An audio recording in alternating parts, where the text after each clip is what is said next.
ಈಗ ರಾಜ್ಯದ ಪ್ರಮುಖ 9 ಸುದ್ದಿಗಳನ್ನು ನೋಡೋಣ. ಕರ್ನಾಟಕ ಟಾಪ್ನಿನಲ್ಲಿ ಕೋಟಿಗಟ್ಟಲೆ ಅನುದಾನ ಕೊಟ್ಟರೂ ಮೈಶುಗರ್ ಕಾರ್ಖಾನೆಯ ಸಮಸ್ಯೆಗಳು ಬಗೆಹರಿಯುತ್ತಿಲ್ಲ. ತಾಂತ್ರಿಕ ಕಾರಣ ಹೇಳಿ 4 ದಿನಗಳಿಂದ ಕಾರ್ಖಾನೆಯನ್ನ ಅಧಿಕಾರಿಗಳು ಸ್ಥಗಿತಗೊಳಿಸಿದ್ದಾರೆ. ಹೀಗಾಗಿ ಮೈಶುಗರ್ ಕಾರ್ಖಾನೆಯನ್ನು ನಂಬಿದ ಕಬ್ಬು ಬೆಳೆಗಾರರು ಸಂಕಷ್ಟದಲ್ಲಿದ್ದಾರೆ.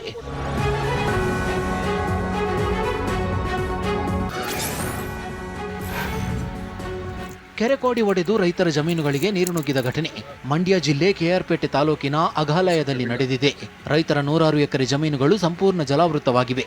ತೆಂಗು, ಅಡಕೆ, ಬಾಳೆ, ಜೋಳ ಸೇರಿ ಅಪಾರ ಮೌಲ್ಯದ ಬೆಳೆ ನಾಶವಾಗಿದೆ.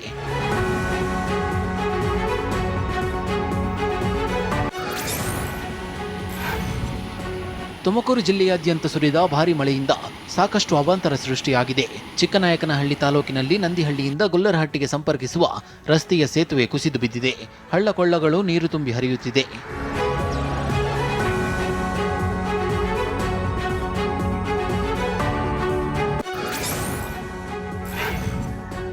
ರಾಯಚೂರು ಜಿಲ್ಲೆಯ ಗಿಲ್ಲೇಸೂಗೂರಿನಲ್ಲಿ ಭಾರೀ ಮಳೆಯಿಂದ ಮನೆಗೆ ಚರಂಡಿ ನೀರು ನುಗ್ಗಿ ಅವಾಂತರ ಸೃಷ್ಟಿಯಾಯಿತು.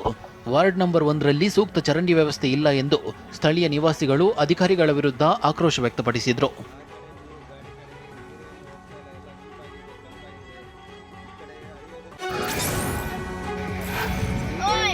ಸ್ನಾನ ಮಾಡಲು ಭೀಮಾ ನದಿಗೆ ಇಳಿದ ಯುವಕ ನೀರು ಪಾಲಾಗಿರುವ ಘಟನೆ ಕಲಬುರಗಿ ಜಿಲ್ಲೆ ಅಫ್ಜಲಪುರ ತಾಲೂಕಿನ ದೇವಲಗಾನಗಾಪುರದಲ್ಲಿ ನಡೆದಿದೆ.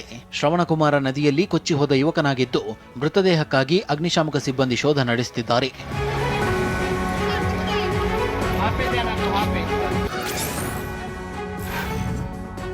ಚಿಕ್ಕಮಗಳೂರು ಜಿಲ್ಲೆ ಮೂಡಿಗೆರೆ ತಾಲೂಕಿನ ಚಂದುವಳ್ಳಿ ಗ್ರಾಮದಲ್ಲಿ ಗೃಹಿಣಿ ಆತ್ಮಹತ್ಯೆಗೆ ಶರಣಾಗಿರುವ ಘಟನೆ ನಡೆದಿದೆ. ಸುಭೀಕ್ಷಾ ಮೃತ ದುರ್ದೈವಿಯಾಗಿದ್ದು 4 ವರ್ಷದ ಹಿಂದೆ ಪ್ರವೀಣ್ ಜೊತೆ ವಿವಾಹವಾಗಿತ್ತು. ಸುಭೀಕ್ಷಾ ಪೋಷಕರು ವರದಕ್ಷಿಣೆ ಕಿರುಕುಳದ ಆರೋಪ ಮಾಡಿದ್ದಾರೆ.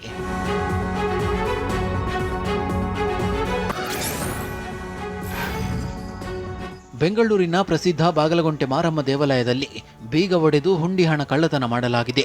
2 ಹುಂಡಿಗಳಲ್ಲಿದ್ದ 20 ಲಕ್ಷಕ್ಕೂ ಹೆಚ್ಚು ರೂಪಾಯಿ ಕಳ್ಳತನ ಮಾಡಲಾಗಿದೆ. ದೇಗುಲ ಮುಜರಾಯಿ ಇಲಾಖೆ ಸುಪರ್ದಿಯಲ್ಲಿದ್ದು ಸೂಕ್ತ ಭದ್ರತೆ ಒದಗಿಸದ ತಹಶೀಲ್ದಾರ್ ವಿರುದ್ಧ ಗ್ರಾಮಸ್ಥರು ಆಕ್ರೋಶ ವ್ಯಕ್ತಪಡಿಸಿದ್ದಾರೆ.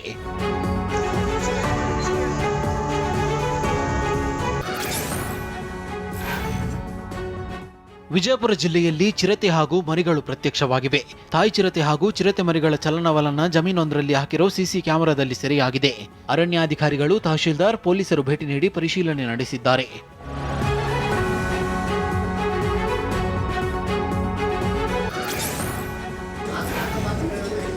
ಮೈಸೂರು ಜಿಲ್ಲೆ ನಂಜನಗೂಡಿನ ನಂಜುಂಡೇಶ್ವರ ದೇಗುಲಕ್ಕೆ ಭಾರತ ತಂಡದ ಮಾಜಿ ಕ್ರಿಕೆಟಿಗ ಅನಿಲ್ ಕುಂಬ್ಳೆ ಕುಟುಂಬ ಸಮೇತ ಭೇಟಿ ನೀಡಿದ್ರು. ನಂಜುಂಡೇಶ್ವರನ ದರ್ಶನ ಪಡೆದು ವಿಶೇಷ ಪೂಜೆ ಸಲ್ಲಿಸಿದ್ರು.